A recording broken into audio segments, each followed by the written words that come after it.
শিবিরের সাথে বাংলাদেশ জাতীয়তাবাদী ছাত্র দলের আদর্শগত অবশ্যই শতভাগ অমিল রয়েছে। যারা গোপন তৎপরতার মাধ্যমে গত 15.5 বছর ধরে খুনি সংগঠন আওয়ামী লীগের সাথে কাঁধে কাঁধ মিলিয়ে তারা চলেছে, ছাত্র শিবিরের একটি পক্ষ সবসময় বাংলাদেশ জাতীয়তাবাদী ছাত্র দলের নামে মিথ্যা প্রপাগান্ডা ছড়াচ্ছে। বিএনপির একটি সহযোগী সংগঠন, আমরা স্বতন্ত্রভাবে কাজ করি। আমাদের দলের ভারপ্রাপ্ত চেয়ারম্যান জনাব তারেক রহমান আমাদের সাংগঠনিক অভিভাবক।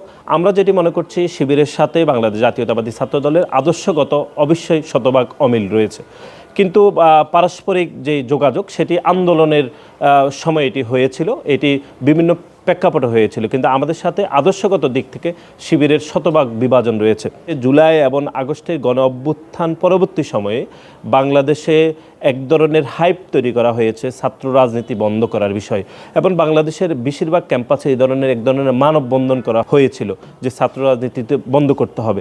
আমরা যদি আপনাকে উদাহরণ দিয়ে বলতে পারি, এখনকার যিনি ঢাকা বিশ্ববিদ্যালয়ের ছাত্র শিবিরের ছাত্র আন্দোলন বিষয়ক সম্পাদক মাজারুল ইসলামের নেতৃত্বে ঢাকা বিশ্ববিদ্যালয়ের রাজু ভাস্কর্যের সম্মুখে একটি মানববন্ধন হয়েছিল। সেই মানববন্ধন ছিল ছাত্র রাজনীতি, দলীয় ছাত্র রাজনীতি বন্ধ করতে হবে। এর বাইরে আমরা যখন জুলাই এবং আগস্টে আমাদের যখন আন্দোলন চলমান রয়েছে, যখন 9 দফা প্রণীত হচ্ছিল, তখন 9 দফা যখন আমরা প্রস্তুত করছি যে বৈষম্য বিরোধী আন্দোলনের নেতৃবৃন্দের নেতৃত্বে, তখন আমাদের সম্মুখে যখন 9 দফা 7ম দফা নিয়ে আলাপ হচ্ছিল, তখন আমরা বাংলাদেশ জাতীয়তাবাদী ছাত্রদল এই 7ম দফা নিয়ে আমরা বিরোধিতা করেছিলাম। অফার ওয়ালটন ফ্রিজ কিনে পেতে পারেন 20 লক্ষ টাকা, রয়েছে কোটি কোটি টাকার নিশ্চিত উপহার। এখনকার যিনি সমন্বয়ক, এখন উল্লেখযোগ্য সমন্বয়কের মধ্যে আব্দুল কাদের তখন এটা নেতৃত্ব দিয়েছিলেন। এই হাসনাত এবং সাজিদ তখন ওনারা জেলে ছিলেন বা পুলিশের হাতে বন্দী ছিলেন। তখন আমরা 7ম দফা নিয়ে আমরা আমাদের বিরোধিতা বলেছিলাম। তখন বৈষম্য বিরোধী আন্দোলন থেকে বলা হয়েছিল যে পরবর্তী সময়ে এই যে 9 দফার মধ্যে 7ম দফা নিয়ে যেহেতু আমাদের মধ্যে মতভেদ রয়েছে, তখন ওনারা আমাদেরকে বলেছিলেন যে 7ম দফাটি অর্থাৎ দলীয় ছাত্র রাজনীতি বন্ধ করতে হবে, এই দফাটি আসলে বাদ দেওয়া হবে। সুতরাং এটি চলমান ছিল এই আলাপ আলোচনা, কিন্তু তারপরে তো আমরা দেখেছি আসলে 7ম দফা বা 6 দফা 5 দফা আসলে এটি কার্যকর ছিল না। আমরা তখন 1 দফার দিকে চলে গিয়েছিলাম যে খুনি হাসিনার পদত্যাগ চাইতে হবে। সুতরাং এই নিয়ে আলাপ আলোচনা হয়নি। সুতরাং জুলাই এবং আগস্টে যখন ছাত্র জনতা গণ অভ্যুত্থান চলমান, তখনও আমরা দলীয় ছাত্র রাজনীতি বন্ধ করতে হবে ক্যাম্পাস থেকে এই দাবির বিরোধিতা করেছিলাম শতভাগভাবে। আপনি বৈষম্য বিরোধী আন্দোলনের এখনকার যারা নেতৃবৃন্দ রয়েছে তাদেরকে আপনারা জিজ্ঞেস করতে পারেন। আমরা দেখেছি 5ই আগস্ট ছাত্র জনতার গণ অভ্যুত্থানের পরে সেই বৈষম্য বিরোধী আন্দোলনের অন্যতম সমন্বয়ক আব্দুল কাদের নিজেও স্বীকার করেছিলেন যে শিবিরের তখনকার নেতৃবৃন্দরা এই দফাটি অন্তর্ভুক্ত করতে তারা বৈষম্য বিরোধী আন্দোলনের নেতৃবৃন্দকে চাপ দিয়েছিলেন, এবং আমরা এটা দেখেছি 5 তারিখের আগেও তারা এরকম কাজ করেছে, এবং 5 তারিখের পরেও তারা বিভিন্ন ক্যাম্পাসগুলোতে ছাত্র রাজনীতি বন্ধ করার জন্য তারা বিভিন্ন মানববন্ধন করেছে, তারা ফেসবুকে প্রপাগান্ডা করেছে, ইউটিউবে ভিডিও তৈরি করেছে। সুতরাং আমরা মনে করছি এই যে যারা গোপন তৎপরতার মাধ্যমে গত 15.5 বছর ধরে খুনি সংগঠন আওয়ামী লীগের সাথে কাঁধে কাঁধ মিলিয়ে তারা চলেছে, এখন 5ই আগস্ট ছাত্র জনতার গণ অভ্যুত্থানের পরে একটি স্বাভাবিক সময় উপনীত হওয়ার পরে তারা গোপন তৎপরতার রাজনীতি বাদ দিয়ে তারা এখন প্রকাশ্যে রাজনীতি করেছে। আমরা তো প্রকাশ্যে রাজনীতিকেও স্বাগত জানিয়েছি, কিন্তু তারপরেও আমরা দেখেছি যে প্রকাশ্যে রাজনীতি করলেও ছাত্র শিবিরের একটি উইং, যারা সিক্রেট উইং, সবসময় চায় যে তারা গোপনে রাজনীতিটা করবে।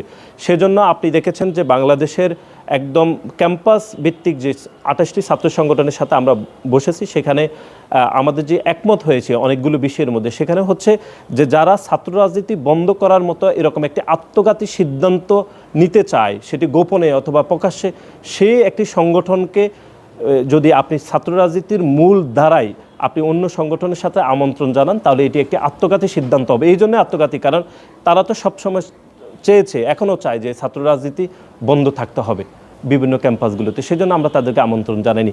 এবং আমরা মনে করছি এই বিষয় ছাড়াও ছাত্র শিবিরের একটি পক্ষ সবসময় বাংলাদেশ জাতীয়তাবাদী ছাত্র দলের নামে মিথ্যা প্রপাগান্ডা ছড়াচ্ছে। এবং 5ই আগস্ট ছাত্র জনতার গণ অভ্যুত্থানের পরে এরপর আমরা দেখেছি চট্টগ্রাম পলিটেকনিকেও তারা হল দখল করেছে। সেখানে আমাদের ছাত্র দলের বিভিন্ন পর্যায়ের নেতৃবৃন্দ যখন হলে স্বাভাবিকভাবে হলে তারা থাকতে চেয়েছে, তারা বাধাগ্রস্ত করেছে, সেজন্য চট্টগ্রাম পলিটেকনিক্যালের সাধারণ শিক্ষার্থীরা শিবিরদেরকে ধাওয়া করেছে, সেটি গণমাধ্যমে প্রচারিত হয়েছে। সুতরাং 5ই আগস্ট ছাত্র জনতার গণ অভ্যুত্থানের পরে দখলদারিত্বের রাজনীতি বা হল দখলের রাজনীতি কায়েম করেছে সেই গোপন সংগঠন, যারা এখন প্রকাশ্যে রাজনীতি করেছে, যারা আবার প্রকাশ্যে রাজনীতি করলেও তারা আবার বিভিন্ন ক্যাম্পাসগুলোতে ছাত্র রাজনীতি বন্ধ করার এক ধরনের পায়তারা করছে।